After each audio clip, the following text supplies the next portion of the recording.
días, buenas tardes para todos.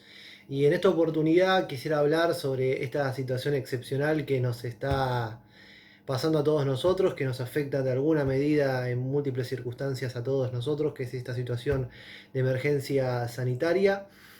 Y no voy a hablar de literatura, voy a hablar sobre algunos conceptos técnicos que hacen al derecho individual del trabajo, que hacen al derecho común, al derecho del trabajo, a lo que sería el derecho civil y comercial y también un poco al derecho constitucional.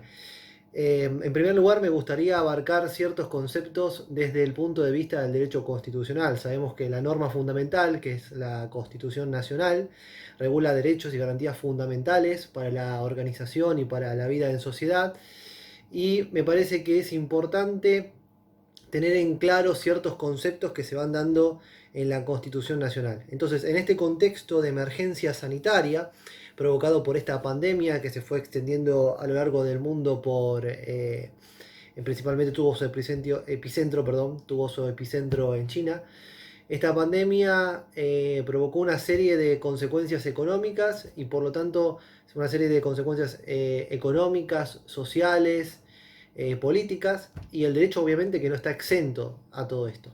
Si nos planteamos, si nos paramos en el ámbito, en la parcela del derecho constitucional, vamos a ver que existen una serie de restricciones. Entonces el concepto principal tiene que ver con la restricción de ciertos derechos que se fueron dando en pos de qué? En pos de asegurar el derecho a la vida y a la salud de todos los habitantes que componen la República Argentina.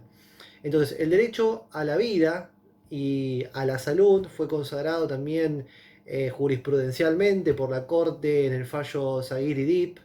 Este fallo que fue fundamental, que tiene una serie de elementos y considera elementos fundamentales y considera que la vida y la salud son derechos naturales preexistentes a toda organización política, toda organización y andamiaje jurídico específico. Entonces, una vez que se fueron dictando una serie de decretos que fueron regulando esta situación de emergencia, es importante saber que se restringieron una serie de derechos que están regulados, una serie de derechos que se encuentran regulados en el artículo 14 de la Constitución Nacional. En primer lugar, se condicionó el derecho a trabajar y ejercer toda industria lícita y se condicionó también el derecho a permanecer, a transitar por todo el territorio nacional. Pero para limitar y restringir todos estos derechos consagrados constitucionalmente también, es necesaria una herramienta excepcional, son herramientas o normas de emergencia que se cristalizan gracias a los decretos de necesidad y urgencia. Sabemos que estos decretos de necesidad y urgencia están regulados en el artículo 99, inciso tercero de la Constitución Nacional. Y también están regulados por la ley 26.122, que es la ley reglamentaria de los decretos de necesidad y urgencia. Estas normas de emergencia se dan en un contexto excepcional, que este contexto excepcional tiene que ver con una crisis no solamente sanitaria, sino que también veremos más adelante que se consagró mediante una ley dictada por el Congreso, se consagró que estamos en un contexto de crisis económica, social, financiera, sanitaria, entre otros aspectos, que es la ley 27.551, que se dictó el 19 de diciembre del año 2019. Entonces, ante estas circunstancias excepcionales, es necesario tener una serie de herramientas expeditivas, en este caso lo que serían los decretos de necesidad de urgencia, que de alguna forma el Poder Ejecutivo dicta, supliendo las competencias propias del Poder Legislativo. Estas normas de emergencia han sido apoyadas por la Corte Suprema de Justicia de la Nación y en determinada jurisprudencia se ha concebido que estas normas excepcionales también deben tener un límite que tiene que ver con la razonabilidad. Esta razonabilidad está consagrada en el artículo 28 de la Constitución Nacional. Entonces, por lo que vimos, hay una restricción de derechos fundamentales ante estas circunstancias de emergencia sanitaria. Cuando hablamos de la normativa de emergencia, el derecho al trabajo de alguna forma se va adaptando a estas circunstancias. Por ejemplo, existe la posibilidad de que el empleador obliga a sus trabajadores a prestar servicios en horas suplementarias, Puede también el empleador contratar personal eventual. En estas circunstancias excepcionales puede también contratar personal eventual. Y también puede reorganizar la jornada de trabajo. En circunstancias excepcionales el empleador puede reorganizar las jornadas de trabajo siempre y cuando esto no afecte el ius variandi. Además hay que tener en cuenta que toda esta situación se da en un contexto de emergencia sanitaria, económica, de emergencia previsional, de emergencia social, de acuerdo a lo establecido y el estipulado por la ley 27.551. Esta ley, que fue dictada en diciembre del 2019, si mal no recuerdo, el 19 de diciembre del 2019, fue dictada esta norma que establecía que nos encontramos en un contexto de emergencia.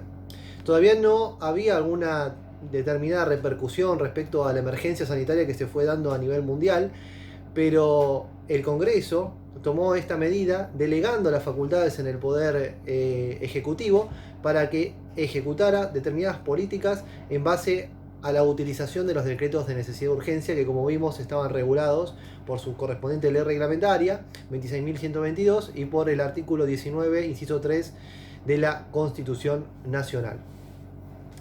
Entonces también hay que tener en cuenta, si nos atenemos al aspecto que queremos analizar, que tiene que ver con el derecho individual del trabajo, hay que tener en cuenta el decreto 34 del año 2019 que establece la doble indemnización, para los despidos sin justa causa por el plazo de 180 días. Entonces estamos ante circunstancias absolutamente convulsionadas en nuestro país, pero esto se fue dando, todo este marco normativo se fue dando ya a partir de diciembre del 2019. Por otra parte, tenemos que tener en cuenta el decreto 260 del 2020, dictado el 12 del 3 del año 2020. Ese decreto establece la cuarentena preventiva para aquellas personas que se encuentren en situación de riesgo, es decir, aquellas personas que tengan alguna enfermedad preexistente. Entonces, básicamente, este decreto prohíbe la circulación de esas personas de manera preventiva y también de aquellas personas que vengan del exterior. Entonces, todas esas personas que vengan del exterior también tienen que hacer una cuarentena preventiva por el lapso de 14 días y se suspenden también las actividades escolares. Después, una semana después, el 19 de marzo del año 2020, se dicta el decreto 297 del 2020 que establece específicamente la cuarentena obligatoria para toda la población. Esa cuarentena obligatoria para toda la población de alguna forma restringe, de esta forma restringe el derecho que tienen las personas a circular libremente por todo el territorio nacional. Entonces estamos en un contexto de emergencia sanitaria de acuerdo a este decreto. A este decreto estamos en un contexto de emergencia sanitaria muy grave. Se resguarda la salud psicofísica de las personas en pos de que esto mejore con el paso del tiempo, aunque después se fue extendiendo paulatinamente esta cuarentena obligatoria. Y por otra parte se establece un listado de 24 actividades esenciales, porque el trabajo, como consideramos habitualmente que se debe desenvolver, ¿no?, con normalidad, no se desarrollará normalmente. Es decir, que de acuerdo a las estipulaciones que establezcan cada uno de los empleadores con sus trabajadores, las modalidades de trabajo se van transformando y se introduce, gracias a las resoluciones que veremos posteriormente del Ministerio de Trabajo, se introduce la figura del teletrabajo.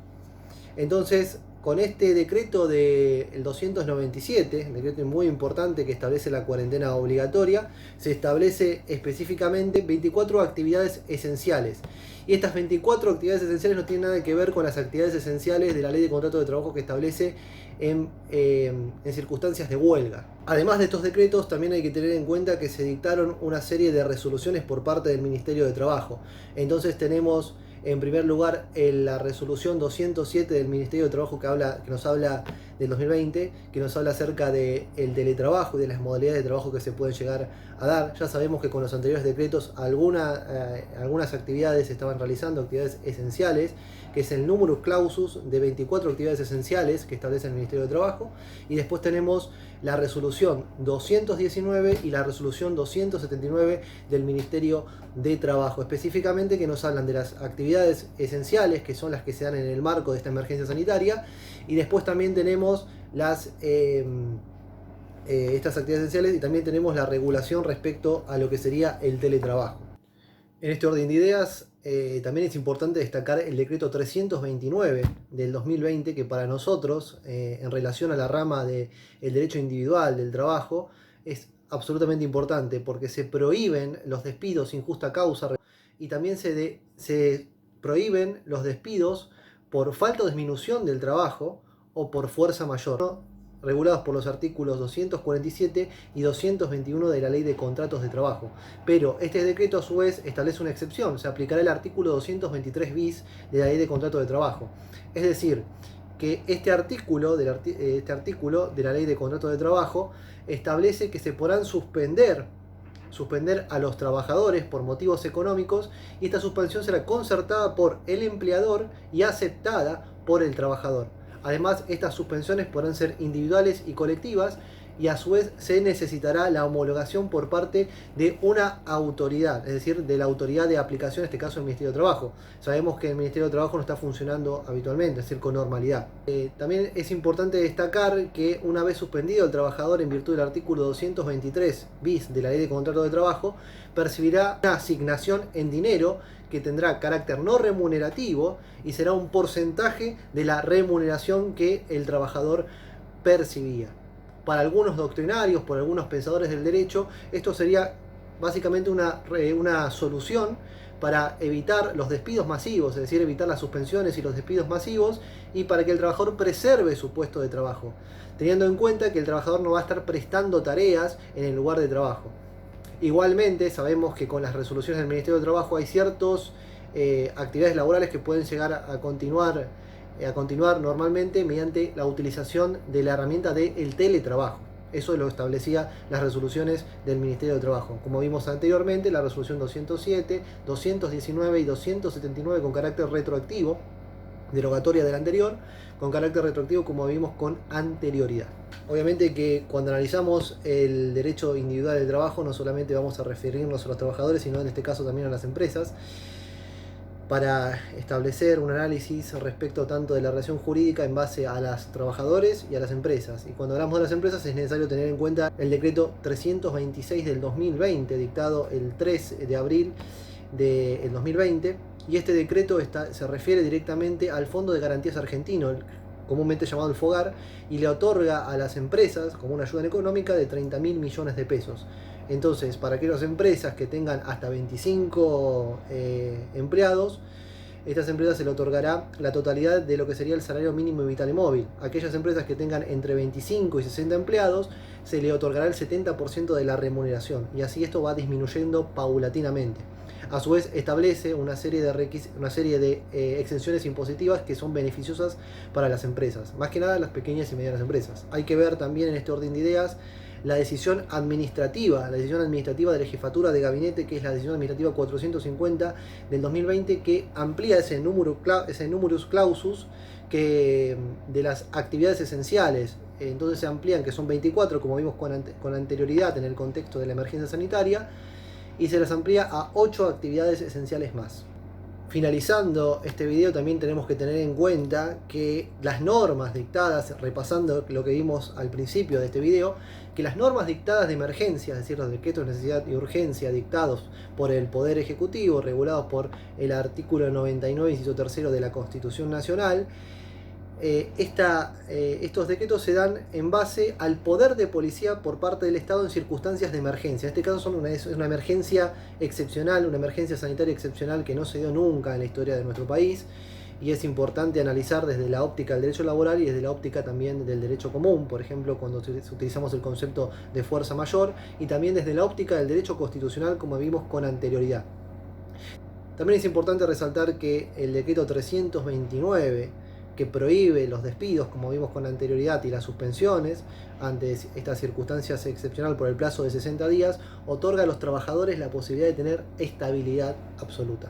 Así que muchas gracias por ver este video, que tengan muy buenos días, buenas tardes.